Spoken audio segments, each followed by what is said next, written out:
به این قسمت از سری آموزش‌های کیس‌های بالینی خوش اومدید. من ارشد نظریان هستم و در این قسمت به بررسی سناریوی بیماری با احساس سردرد و سرگیجه می‌پردازیم. سناریو یک پرستار 28 ساله در لندن با شکایت از سردرد و گیجی به بیمارستان مراجعه کرده و در بخش اورژانس بستری شده. سردردهای اون در طول 3 هفته گذشته ایجاد شده و به تدریج هم شدیدتر شده. سردرد بیمار در حال حاضر مداوم و منتشر هستش. دوست بیمار که اون رو همراهی میکنه درباره بیمار یک سری نکات و شرایط از وضعیت بیماری رو اظهار میکنه، به طوری که در طول 6 ماه 10 کیلو وزن کم کرده و اخیراً به طور فزاینده گیج شده و گفتارش هم نامفهوم هستش. و در همین حین این پرستار در حالی که در بخش اورژانس بود تشنج جنرالیزه تونیک هم داره.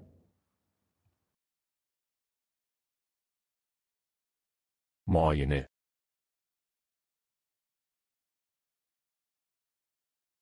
شرح معاینات انجام شده به این صورت است که این شخص به طور کلی لاغر بود و 55 کیلوگرم وزن داره.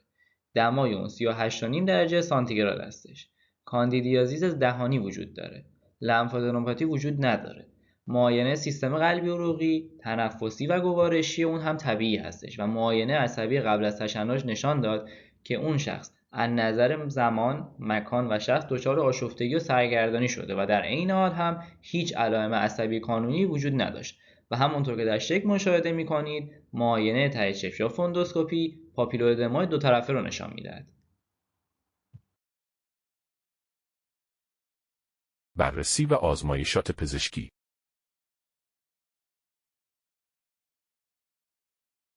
در آزمایش بیمار مقادیر هموگلوبین، پلاکت‌ها، پتاسیم، اوره، کراتینین و گلوکوز در رنج طبیعی خودشون قرار دارن، اما غلظت وایت بی‌سی بیش از رنج طبیعی و غلظت سدیم کمتر از مقدار طبیعی است. همونطور که در قسمت اول بیان شد، بالا بودن وایت بی‌سی نشونه وجود عفونت یا درگیری سیستم ایمنی بدن است. توضیحات کامل و جامع در خصوص تحلیل افزایش گلبول سفید در قسمت اول داده شده و برای مطالعه یا یادآوری میتونید مجددا قسمت اول رو مشاهده کنید. اما سدیم بسیار از شرایط و سبک زندگی افراد میتونن منجر به هایپوناترمی شوند که میخوایم به ذکر 7 مورد بپردازیم. شماره 1: برخی از داروها مانند قرص‌های دیورتیک، داروهای ضد افسردگی و داروهای ضد درد میتونن در روند طبیعی هورمونی و کلیوی که غلظت سدیم رو در حد طبیعی نگه میدارن تداخل ایجاد بکنن. شماره 2: نارسایی احتقانی قلب و برخی از بیماری‌های مؤثر بر کلیه‌ها یا کبد میتونن باعث تجمع مایعات در بدن، سبب رقیق شدن سدیم و کاهش سطح کلی آن شوند. شماره 3: در شرایط سندرم ترشح نامناسب هورمون ضد ادراری مقادیر زیادی از هورمون ADH تولید شده و آب به جای دفع طبیعی از طریق ادرار در بدن حفظ می‌شود. شماره 4: استفراغ مزمن یا اسهال و سایر دلایل کم‌آبی بدن باعث از دست رفتن الکترولیت‌ها مانند سدیم و همچنین افزایش سطح ADH می‌شود. شماره 5: نوشیدن مقادیر زیاد آب با ایجاد اختلال در کلیه هنگام دفع آب هایپوناترمی را به وجود می‌آورند و از آنجا که سدیم را از طریق تعریق هم از دست می‌دیم، نوشیدن بیش از حد آب در طول فعالیت‌های استقامتی مانند 2 ماراتن نیز میتونن محتوای سدیم خون رو رقیق کنند. شماره 6: تغییرات هورمونی مثل نارسایی غده فوق کلیه یا بیماری آدیسون بر توانایی غدد فوق کلیه در تولید هورمون‌های مؤثر در تعادل سدیم و پتاسیم تأثیر می‌گذارند. سطح پایین هورمون تیروئید نیز در ایجاد هایپوناترمی نقش دارد. شماره 7: داروهای مثل آمفتامین خطر ابتلا به موارد شدید و حتی کشنده هایپوناترمی را افزایش می‌دهند. در CT اسکنی که از مغز بیمار گرفته شد، در سمت راست تصویر آبسه مغزی رو میتونید مشاهده کنید. سوالات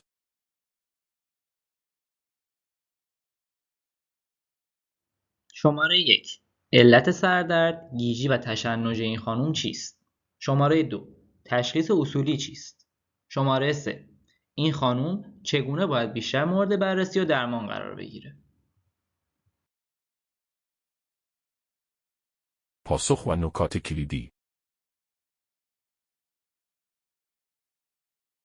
قبل از هر چیز بیایم به بررسی تشنج ژنرالیزه تونیک کلونیک بپردازیم. در طی یک تشنج ژنرالیزه تونیک کلونیک فرد هوشیاری خود را از دست میده و دچار سفتی و تکان دادن عضلات میشه. این تشنج‌ها معمولاً عمومی هستن و از هر دو طرف مغز شروع میشن. این تشنج دو بخش داره. در مرحله تونیک یا سفتی مایشه‌ها صفر میشن، فرد از هوش میرود و روی زمین میافتد. ممکن است در طول تشنج زبان خود را گاز بگیرد، اما چیزی در دهان آنها نگذارید و از گاز گرفتن جلوگیری نمیکنه و میتونه باعث آسیب بشه. در مرحله کلونیک یا تکانی هم دست‌ها و پاها به سرعت تکان میخورن. این تشنج معمولاً 1 الی 3 دقیقه طول میکشه و در طول تشنج هم فرد ممکنه کنترل مثانه یا روده خود را از دست بده. این زن مبتلا به توکسوپلاسموز مغزی ثانویه به عفونت HIV هستش. این بیماری توسط تک‌یافته توکسوپلاسما گوندی ایجاد میشه که در درجه اول گربه ها را آلوده میکنه، اما میتونه توسط هر حیوان خونگرمی حمل بشه. در جوامع غرب 30 الی 80% بزرگسالان با خوردن غذا یا آب آلوده به مدفوع گربه یا خوردن گوشت خام گوسفند و خوک حاوی کیست توکسوپلاسما آلوده شدند. پس از بلع توسط انسان، ارگانیسم به سرعت در ماکروفاژها تقسیم میشه و به عضلات و مغز گسترش پیدا میکنه. سیستم ایمنی به سرعت عفونت رو کنترل میکنه و کیست‌ها خفته باقی میمونن. عفونت اولیه به طور کلی بدون علامت است، اما میتونه باعث یک بیماری حاد از نوع مونونوکلوز با لمفادنوپاتی عمومی و راش بشه و البته ممکن استش که اسکارهایی در مشیمیه و شبکیه و ضایعات التهابی کوچک در مغز هم باقی بگذاره. اگر میزبان دچار نقص ایمنی بشه، ارگانیسم شروع به تکثیر میکنه. ایجاد توکسوپلاسموز یک بیماری تعریف کننده ایدز هستش و البته در گیرندگان پیوند عضو هم نسبتاً نادر است، اما به طور کلی در سیستم اعصاب مرکزی شایع ترین بیماری تعیین کننده ایدز توکسوپلاسموز هستش. توکسوپلاسموز مغزی معمولاً با یک بیماری تحت حاد شامل تب، سردرد، گیجی، تشنج، اختلال شناختی و علائم عصبی کانونی از جمله همیپارزی، آتاکسی، ضایعات عصب مغزی، نقص میدان بینایی و از دست دادن حس ظاهر می شود. اختلالات حرکتی به دلیل درگیری عقده‌های قاعده‌ای هم شایع هستش. CT اسکن یا تصویربرداری MRI معمولاً ضایعات دو طرفه تقویت کننده حلقه رو نشون میدن که عمدتاً در نزدیکی محل اتصال ماده خاکستری به ماده سفید، عقده‌های پایه، ساقه مغز و مخشه قرار دارند. تشخیص افتراقی بالینی و رادیولوژیک هم شامل لمفوم، سل، کریپتوکوک، تومورهای ثانویه و آبسه باکتریایی هستش. آنتیبادی IgG ضد توکسوپلاسما هم معمولاً اما نه همیشه در بیماران مبتلا به انسفالیت توکسوپلاسما هم مثبت هستش.